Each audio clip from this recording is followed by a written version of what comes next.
Hello friend, welcome back to my another video. आज के हम इस पर्टिकुलर वीडियो में बात करेंगे इन्वायरमेंटल लॉ के air prevention and control of pollution act 1981 के बारे में। ये हमारी पार्ट 2 की वीडियो है। पार्ट 1 में हमने आपको बताया था water prevention and control of pollution act 1974 में। तो जो इसका एयर एक्ट का आने का बेसिक पर्पस और ऑब्जेक्टिव था वो हमारा ये था, prevention, control and abatement of air pollution. मतलब कि प्रिवेंट, रोकना, कंट्रोल करना और अबेट, रिड्यूस करना हमारे पोल्यूशंस को एयर में से। And next is establishment of board for carrying out the aforesaid purpose.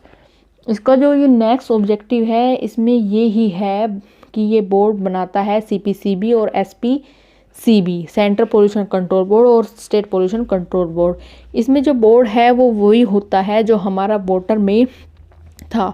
सब में सेम बोर्ड होते हैं, बस इसमें सेक्शन चेंज हो जाएगा, वरना एक ही ऑफिसर होगा जो हमारे एयर को भी चेक आउट करेगा और हमारे वाटर को भी चेक आउट करेगा। अब इसकी नेक्स्ट जो हमारी इम्पोर्टेंट डेफिनेशंस को देख लेते हैं कुछ। तो जो हमारा एयर पोल्यूटेंट है सेक्शन 2 क्लोज ए में हमारा बात करता है पोल्यूटेंट के बारे में, और सेक्शन 2 क्लोज बी बात करता है हमारा पोल्यूशन के बारे में। जो पोल्यूशन और पोल्यूटेंट होता है both are the different things. तो देख लेते हैं हमारा सेक्शन 2 क्लोज ए क्या कहता है। तो सेक्शन 2 क्लोज ए हमारा एयर पोल्यूटेंट के बारे में बात करता है, पोल्यूटेंट। ओके, तो इसमें है air pollution means any solid, liquid और gaseous substance including noise presence in atmosphere in such concentration as may tend so injurious to human being, living creatures, plants, properties और इन्वायरमेंट। एयर पोल्यूशन का मतलब, air pollutant का pollutant का मतलब होता है कोई भी सॉलिड, लिक्विड और गैसियस सब्सटेंस, उसमें हमारा इंक्लूड नॉइज भी इंक्लूडेड होगा। तो अगर इनकी वजह से इंजरीज मतलब प्रॉब्लम हो रही है हमारे ह्यूमन बीइंग्स को, लिविंग क्रिएचर्स को, प्लांट्स को, प्रॉपर्टीज़ को, इन्वायरमेंट को, तो उससे ही हम एयर पोल्यूटेंट कहते हैं। फॉर एग्जांपल, इसे एग्जांपल की हेल्प से देखते हैं, समझते हैं हम। जैसे हमारी कोई इंडस्ट्री है, हमारी प्लास्टिक की इंडस्ट्री है, उसमें हम प्लास्टिक वगैरह बनाते हैं। तो जब हम उसमें प्लास्टिक को जब जलाएंगे, उसे बनाएंगे, तो जो उसमें से गैस निकलती है, मतलब केमिकल जो उसमें से रिलीज़ होता है, वो हमारा हवा में जाके मिल जाता है, उससे पोल्यूशन फैल जाता है। मतलब कि जो ये हमारी प्लास्टिक और गैस, ये हमारी पोल्यूटेंट होगा, ये हमारा एक टाइप से पोल्यूटेंट होगा, इसे ही हम एयर पोल्यूटेंट कहते हैं। अब हमारा नेक्स्ट जो है हमारा air pollution section 2 clause B. Air pollution का मतलब होता है means presence of air pollution in the atmosphere. Air pollution का मतलब आप सभी को पता ही होगा, जो हवा में हमारा पॉइजनस गैस होती है उसी को हम एयर पोल्यूशन बोलते हैं। जैसे फैक्ट्री से निकलता हुआ धुआं एयर में जाके मिल जाता है, उससे हमारा एयर पोल्यूशन हो जाता है। अब इसकी जो हमारी नेक्स्ट डेफिनेशन है वो है हमारा कंट्रोल इक्विपमेंट। ये हमारा सेक्शन 2 क्लोज आई में कवर अप होता है। तो कंट्रोलर का मीन्स होता है, controller equipment means any apparatus, device, equipment or a system to control the quality and manners of emissions of any air pollution. It include any device used to the efficiency operations of any industry plant. Control equipment मतलब कि कोई भी aperture, device, equipment और system जो हमारी control करता है quality और स्पीड, जो हमारी कंट्रोल करता है क्वालिटी और स्प्रेड होने से बचाए हमारी एयर को। जो ये डिवाइस है ये हमारे यूज़ होते हैं इंडस्ट्री प्लांट पर। ये जैसे कि इंडस्ट्री प्लांट वगैरह पे हमारे यूज़ होते हैं, यूज़ करते हैं। जैसे हम यूज़ करते हैं चिमनी या फिल्टर लगा देते हैं इंडस्ट्री पर, जहाँ से धुआं निकलता है, तो उससे जो हमारा पोल्यूशन की क्वालिटी होती है वो हमारी घट जाती है। मतलब कंट्रोलर इक्विपमेंट कोई भी, जैसे कि हम कोई भी ऐसा इक्विपमेंट लगा दिया अपने उस पर जिससे हमारे जो पोल्यूशन तो हमारा फिर भी होगा, पर जो उसकी जो क्वालिटी है ना थोड़ी सी उसकी कम हो जाए, हमने चिमनी लगा दी या फिर कोई प्यूरीफायर लगा दिया तो वो थोड़ी सी उसका पोल्यूशन का रेट घट जाएगा। तो नेक्स्ट जो हमारा है measure to control air pollution, क्या क्या मेज़र्स है, किन किन मेज़र्स से हम कंट्रोल कर सकते हैं हमारे एयर पोल्यूशन को। Air pollution control act section 9 में जो हमारी state government after consulting with the state board by notifying can declare an area as a air pollution control area. State government state pollution control board को के कहने पे किसी भी area को नोटिफिकेशन देती है और नोटिफिकेशन देने के बाद किसी एरिया को डिक्लेयर कर देती है as a restricted area. Restricted area मतलब कि आप यहाँ पर कोई भी इंडस्ट्री वगैरह नहीं लगा सकते जिससे हमारा एयर पोल्यूशन होता है, इस टाइप की कोई भी इंडस्ट्री नहीं लगा सकते। फर्स्ट मेज़र ये है हमारा कंट्रोल करने में। सेकंड जो मेज़र है instruction to vehicle registration authority, हमारे सेक्शन 20 में कवर अप होता है। तो इस सेक्शन को हम सीधे देख लेते हैं क्या होता है। सेक्शन 20 कहता है कि गाड़ियों का भी पोल्यूशन हमारा चेक होता है, मतलब हम पेट्रोल पंप पर जाकर अपनी गाड़ी का पोल्यूशन चेक कराते हैं, जिससे उसकी लिमिट, जैसे उसकी लिमिट 6 है तो इससे कम पोल्यूशन होगा। जैसे गवर्नमेंट ने हमारी किसी एरिया की लिमिट सेट कर दी कि भाई इस गाड़ी का जो पोल्यूशन है 6 लेवल से हमारा जो कम होगा तो ये पोल्यूशन में मतलब ये चलने के लायक है, वरना ये पोल्यूटेंट मानी जाएगी, मतलब पोल्यूशन मानी जाएगी। कम होगा तो ही गाड़ी चल सकती है, वरना नहीं। ये लिमिट हर एरिया में अलग अलग होती है according to the pollution rate हमारा। तो इस सेक्शन में कहता है गाड़ियों का भी पोल्यूशन चेक होता है और व्हीकल रजिस्ट्रेशन अथॉरिटी को ऑर्डर कौन देगा, हमारा स्टेट गवर्नमेंट देगी, लेकिन अप्रूवल वो स्टेट बोर्ड को लेगी, तभी ऑर्डर हमारा पास आउट करेगी।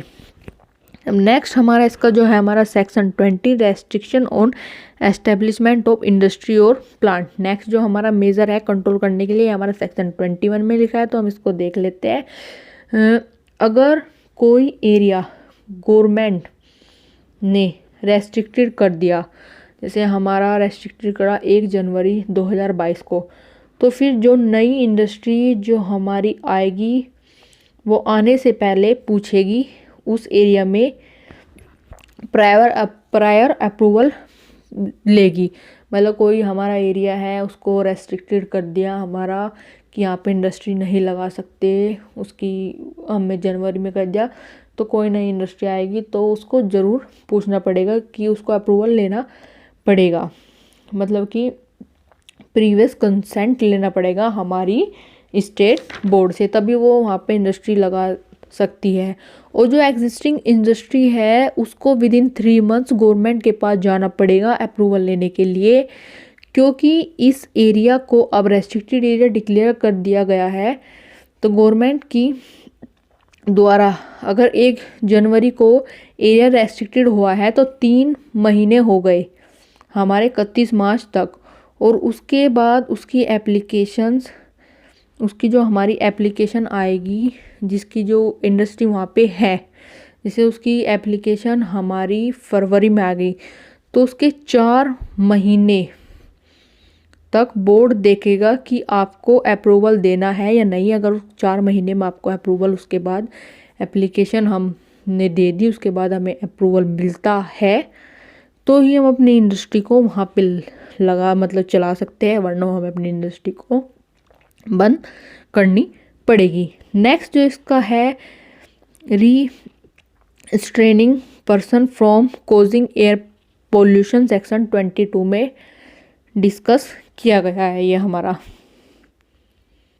तो इस एक्ट में है कि person operations and industry plants shall not allowable emissions of air pollution in excess of standard laid down of a state board. The state board can apply to court for restraining person from causing air pollution. मतलब कि इस section में कहा गया है किसी भी आदमी को इंडस्ट्रियल प्लांट चलाना और लगाने की अनुमति नहीं होगी अगर वो इंडस्ट्री हमारे स्टैंडर्ड लेवल जो हमारा गवर्नमेंट ने सेट किया है उससे ज़्यादा वो पोल्यूशन कर रही है, तो उससे ज़्यादा कर रही है। और स्टेट बोर्ड पोल्यूशन कम करने के लिए उस पर्सन के खिलाफ जो हमारा पोल्यूशन कर रहा है वो कोर्ट में अपील कर सकती है उस पर्सन के खिलाफ। अब नेक्स्ट जो हमारा सेक्शन है वो है हमारा सेक्शन 23। इसमें हमारा furnishing information about excess pollution where in any area the emissions of air pollution is in excess or likely to increase the standard laid down by a central government the person responsible for discharge and the person in charge of place at which such discharge emission causes is required to take the following step। मतलब कि अगर जब भी कोई accident होगा, जैसे कोई आग वगैरह लग गई, तो उसकी वजह से पोल्यूशन होगा ना, तो हम स्टेट बोर्ड को बताएंगे उस पोल्यूशन को। जब वहाँ पे कोई एक्सीडेंट होगा, वहाँ पे पोल्यूशन फैल रहा है, तो हम स्टेट बोर्ड को बताएंगे और एयर को प्रिवेंट और मिटिगेट करेंगे। तो जो इसका पहला स्टेप है, हम प्रिवेंट और मिटिगेट द एयर पोल्यूशन, उसको प्रिवेंट और मिटिगेट करेंगे। Second, intimate immediately the effective of such discharge emission of the state board. मतलब कि और सेकंड है कि हम स्टेट बोर्ड को जल्द से जल्द बताएंगे, मतलब कि एयर को बचाएंगे पोल्यूशन होने से और मिटिगेट मतलब कि कम करने की कोशिश करेंगे और जल्द से जल्द हम अपनी बोर्ड को बताएंगे।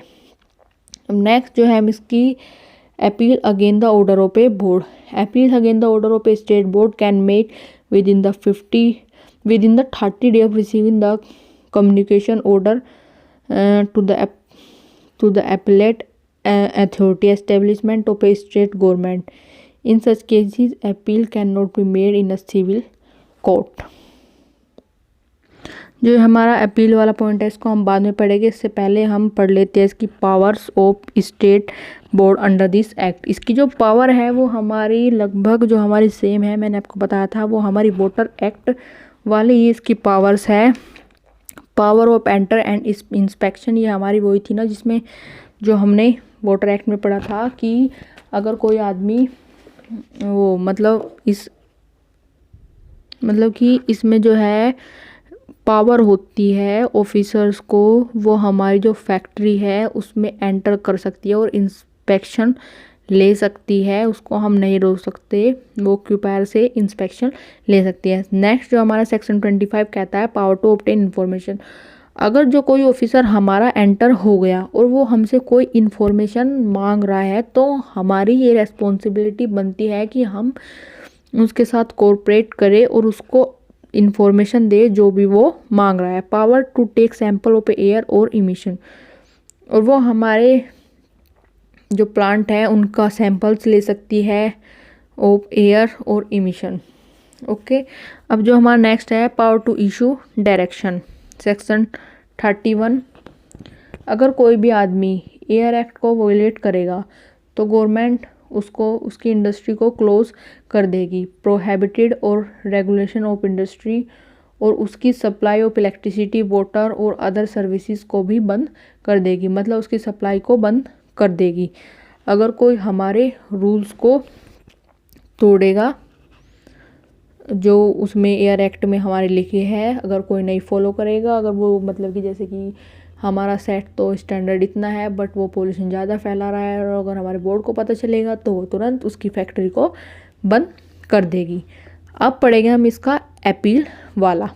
तो appeal against the order of the board, appeals against the order of the board. जो अपील कौन करता है?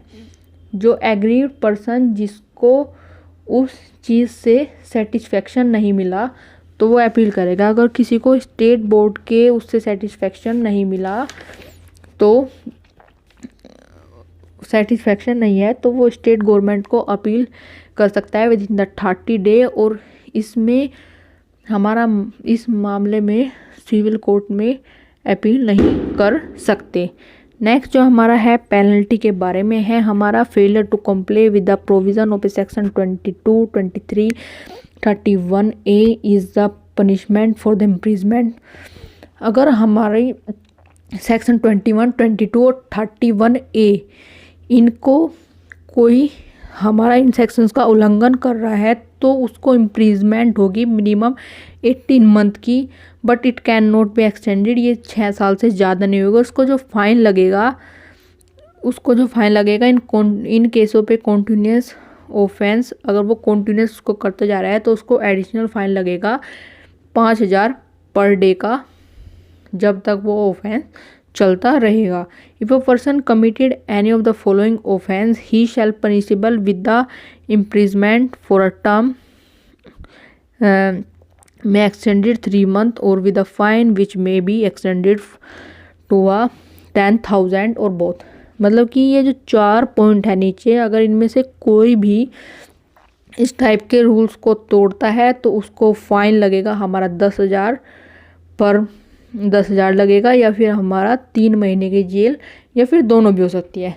तो वो क्या क्या होते हैं, सबसे पहले डैमेजेस एनी वर्क और property of the state board. अगर कोई आदमी डैमेज करता है वर्क और प्रॉपर्टी को स्टेट बोर्ड की, या फिर obstruction any person activity as per the direction of a state board. अगर कोई स्टेट बोर्ड की डायरेक्शंस के अनुसार कार्य करने वाले किसी भी व्यक्ति को रोकता है कि वो उसको रोकता है, तब उसको पनिशमेंट होगी। Fail to furnish any information required by the state board. और अगर फेल होता है किसी भी टाइप की इन्फॉर्मेशन देने से स्टेट बोर्ड को, मतलब स्टेट बोर्ड ने कोई इन्फॉर्मेशन मांगी किसी भी पर्सन से किसी फैक्ट्री में जाके, तो उसके रिकॉर्ड्स मांगे और उसने नहीं दिए, तो तब भी उसको पेनल्टी या फिर जेल हो सकती है। या फिर fail to intimate occurrence of emissions of air pollution.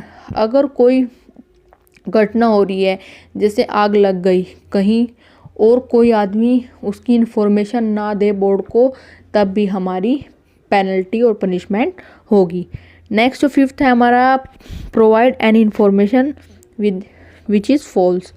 या कोई गलत इन्फॉर्मेशन दे देते हैं तो तब भी उन केस में हमें पेनल्टी लगेगी। तो अब जो हमारा ये टॉपिक है एयर वाला, ये हमारा ख़त्म हो गया है। हम नेक्स्ट वीडियो में हम इन्वायरमेंट वाले एक्ट के बारे में पढ़ेंगे। तो thank you for watching my video. Bye bye.